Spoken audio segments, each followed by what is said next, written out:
Muummeen ministeeraa Dr. Abiy Ahmed yaa'ii ariifachiisaa mana maree bakka bu'oota uummataa guyyaa irraa gaggeeffame irratti argamuun gaaffilee miseensota mana marichaa irraa ka'aniif deebii laataniiru. Keessumaa dhimmi misooma qonnaa isa ijoos ture. Oomishi qamadii yeroo ammaa jallisii fi boneen oomishamaa jiru. Qamadii kana dura alaa galaa ture kan hambisuu danda'u ta'uu ibsuun bona bara kanaa qofaan lafti hektaarri 600 ta'u qamadii boneen misoomsuu fi kanarraas callaan qamadii kuntaalli miiliyoona 25 kan eegamu ta'u muummeen ministeeraa Dr. Abiy Ahmed ካሰኒሮም ከሴክተሮች አንፃር ስንመለከት ለምሳሌ ግብርና ባለፈው ክረምት 13 ሚሊዮን ሄክታር ነው ያረስነው ያቀድነው 13 ሚሊዮን ሄክታር ለማረስ ነበር ከለቲ ሴክተራን ዮ ኢላሌ ገመቆናን ገና በረ ደርቤን ለፈ ሄክታራ ሚሊዮና 13 ቀመዲን ኡዊስኔ ቱሬም ከንከሮርፈሜስ ከኑማ ቱሬ callaan oomisha walitti qabame kuntaala miiliyoona 300 fi miiliyoona 36 ta'udha. Ganna darbeen karoora keenya guutummaan milkeessuu dandeenyeerra. Qonna misooma jal'isii boneen bara darbee kan eegalame ta'us bara kana ammoo marsaa lamaan lafa hektaara 600 ta'u qamadiin uwwisuun danda'ameera. Kanarraa ammoo callaa qamadii kuntaala miiliyoona 25 qonna jal'isii boneen ni arganna jechuudha. Hanga ammaa alaa gara biyyaatti kan galchinu kuntaala miiliyoona 19 hanga 20 yoo ta'u oomisha qonna jal'isii boneen qofa callaa miiliyoona 25 galchuu jechuun hangam alaa kan galu hambisuun akka danda'amu hubachuun isin rakkisu. Fedhii nyaataan of danda'uuf milkeessuuf qonna kilaasteraa babal'isuu fi qonnaan bultoota biratti sirnaan hojiirra akka oolu taasisuun haalaan barbaachisaa ta'uu muummichi ministeeraa Dr. Abiy Ahmed hubachiisaniiru. ይህ በጣም የተሳካ ስራ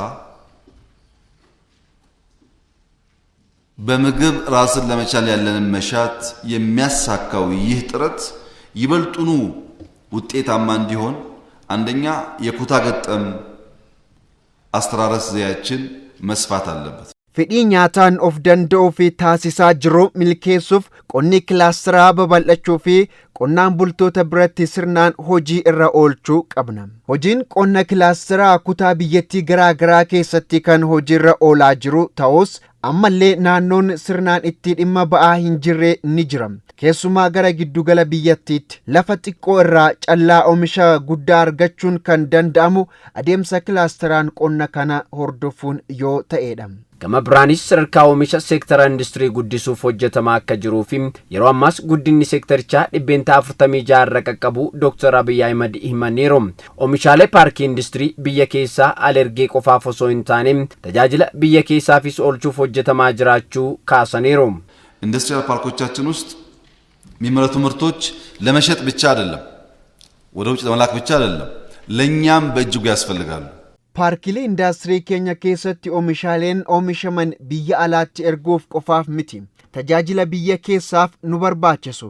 Itoophiyaan uffata seera kabachiiftotaa fi uffata raayyaa ittisaa alaa galchaa jirti. Kun ammoo baasii baay'ee kan barbaadudha. Paarkileen indaastirii keenya uffata akkanaa akka oomishan barbaanna. Fakkeenyaaf uffatni ani uffachaa jiru kun paarkii indaastirii Adaamaatti kan oomishamedha. Kana shallaguun nurra jiraata. Wanta qulqullina qabu asitti oomishamee asitti yoo binne alaa kan galuu hambisuu ni danda'ama. Paarkileen indaastirii keenya kana irratti xiyyeeffatanii osoo hojjetan gaariidha.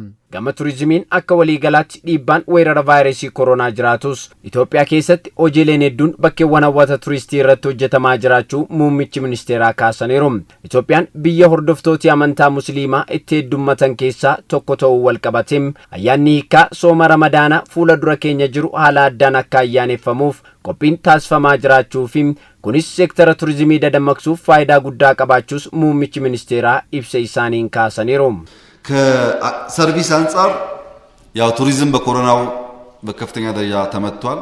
ነገር ግን የቱሪዝም መዳረሻ ቦታዎች በመገንባት ነው ትኩረት ሲደረግ የነበረው።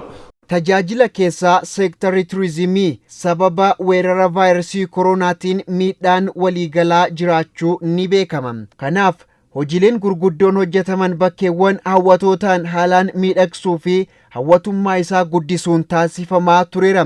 Inni kan biroon ammoo turizimii biyya keessaa babal'isuu fi hojiin hojjetameera.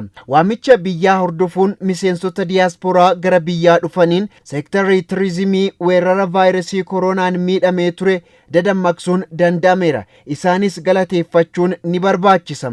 Gama biraan ammoo fuula dura keenya ayyaanni Ramadaanaa ni jira. Akkuma beekamu Itoophiyaan biyya hordoftoota amantaa Musliimaa walakkaan keessatti argaman ta'uun ni beekama. Kanas addunyaatti beeksisuu fi seektara turizimii dadammaqsuuf akka Itoophiyaatti bakka miseensotni diyaaspooraa hedduu irratti argamanitti ayyaanni Ramadaanaa ni gaggeeffama.